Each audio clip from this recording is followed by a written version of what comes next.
If we were to get on a bus together, get on a plane, go to Europe together, we would probably lose weight.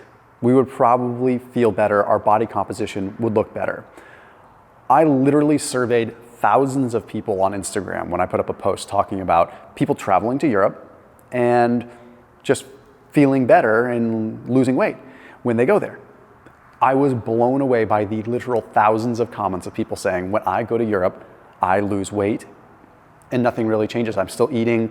So what is the lifestyle? What is different there? We're gonna talk about food, we're gonna talk about activity, we're gonna talk about meal timing, we're gonna talk about the psychology, we're gonna talk about the time outside. It's very interesting, it's gonna make you wanna save some money and go to Europe. After today's video, I put a 25% off discount link for Seed's Daily Synbiotic. Gut health is everything. What I've learned over the last 10 years of really running this channel and doing what I do, so much of it comes down to gut health. And Seed is what is called a synbiotic. It is a prebiotic and a probiotic in one capsule. So if you are traveling or you're making a change to your diet, like gut health is one of the biggest levers that you're pulling when you're changing your diet. And Seed might be a good thing to add into the mix. So I highly recommend that you check them out and take advantage of this 25% off discount link. It has a capsule in a capsule technology, so you're getting proper distribution, potential colonization of these species. Really interesting stuff.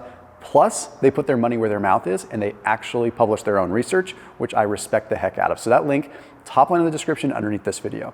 Now, the first thing we need to talk about, first and foremost, is if you went over to Europe right now, you would notice that you're probably eating less actual food. Even if the food is delicious and satiating, you're probably eating less of it. There was a study that was published in the American Journal of Public Health that was taking a look at portion sizes. And this is as of 2002, so it's probably gotten way, way worse.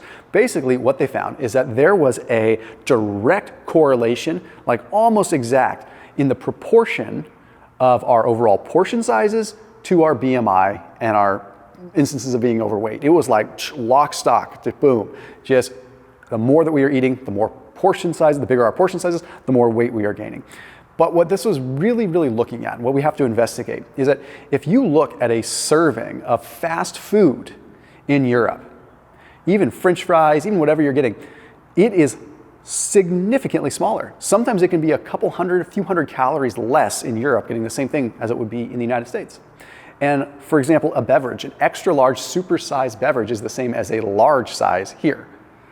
Okay, it's really wild to see that, but that's not all of it. Like the actual ingredients themselves are different too. And not just fast food, just in general, like Heinz tomato ketchup is a perfect example. Okay, high fructose corn syrup and regular corn syrup in the United States version. European version doesn't exist.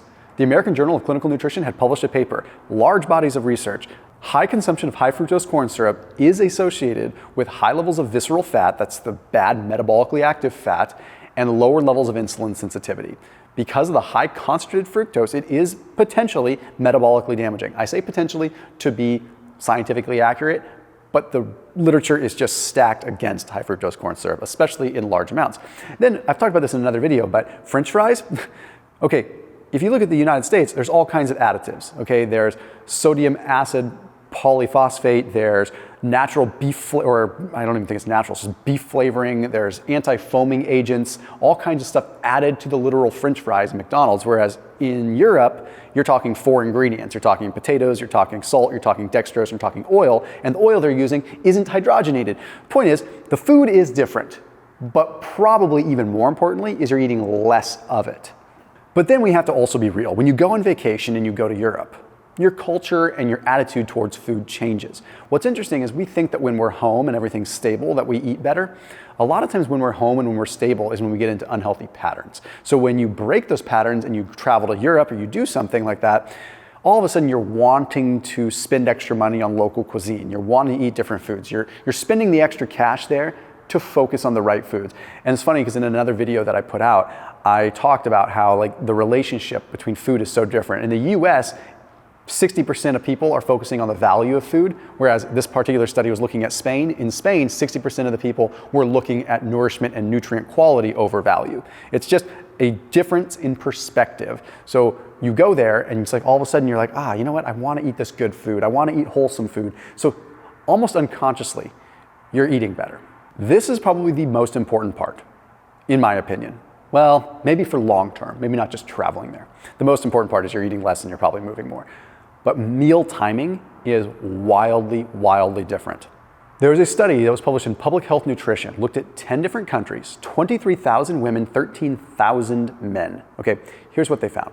They found that in the Mediterranean regions of Europe, they ate most of their meals a little bit later in the day. Sounds kind of bad, but hear me out on this. In the northern parts of Europe, they were eating earlier in the day. And it probably just has something to do with like when the sun goes down, like in those northern countries, to be realistic. Okay, but what's wild, check this out. The actual caloric density of when they ate most of their calories for the Mediterranean group was in the earlier phase of their eating period. So even though they started eating, like they would kind of skip breakfast or eat later, most of their calories were still with that first meal and then tapered as the day went on. And the Mediterranean regions are known for having some of the best metabolic health that's out there and some of the best lifespans when you really look at different regions. Super wild. So they're essentially doing almost a form of intermittent fasting, but getting most of their calories with that early meal and then tapering as the day goes on. But here's what gets really interesting. There was a study published in Circulation that looked at the United States. They looked at dietary food records and they were looking at around a 24-hour clock, when do Americans eat most of their food? They couldn't figure it out. The only thing they could see is that between the hours of 1 a.m. and 6 a.m., most Americans are not eating. Other than that, all they could see is that, oh my gosh, Americans are eating around the clock. They couldn't even find a way to allocate or look at where calories were allocated because it was just like 1 a.m. to 6 a.m. and then 7 a.m. all the way to midnight. You know, it's just like constant eating. That is what we learned. Americans just eat, and don't stop, so much so that a pattern is not even recognizable. Now, in this actual study, I'm going to read you a quote. It says, epidemiological findings suggest a potential detrimental effect of late meals on cardiometabolic health. And that's no real surprise. We do know that this exists. When you eat most of your calories later in the day, it does not seem to be good for metabolic health. It is terrible when it comes down to gut health. It's terrible when it comes down to circadian cues, so it's disrupting sleep. You're having your insulin spiked all the time, and especially at night when you're going to bed, and you're therefore having weird dysregulated glucagon. You aren't eating foods that are stimulating GLP-1 activation, so you're not actually getting satiated. So you're overall just eating less satiating food that's making you want to eat all the time. So bottom line is when you eat later in the day and you're nonstop eating, you put yourself in a terrible spot that makes it hard to lose weight, keeps insulin chronically elevated, and can lead to potential metabolic issues. Well, let's add one more study to it. There was a study published in Clinical Nutrition, took a look at 2,050 people. They found direct correlation, again, the later people ate, the more calories that were stacked late, the more linearly associated with higher BMI, higher body fat, higher waist to hip ratio. But here's what the good news is. They actually found that when lunch was the largest meal of the day, that was the most cardiometabolically protective and the best for BMI. I say this because having breakfast that's big is not always easy to do. A lot of times people are running out the door, doing whatever. So if you can have something just moderate for breakfast, but then have a big lunch, so much so that you're not that hungry for dinner and you just have something small.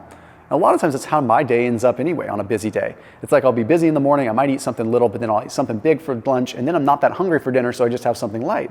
And I sleep like a rock, and it seems to work well. Now we need to talk physical activity. When you are in Europe, first of all, things are walkable.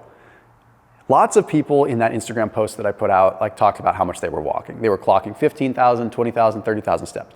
So no denying you're getting a higher degree of non-exercise activity thermogenesis.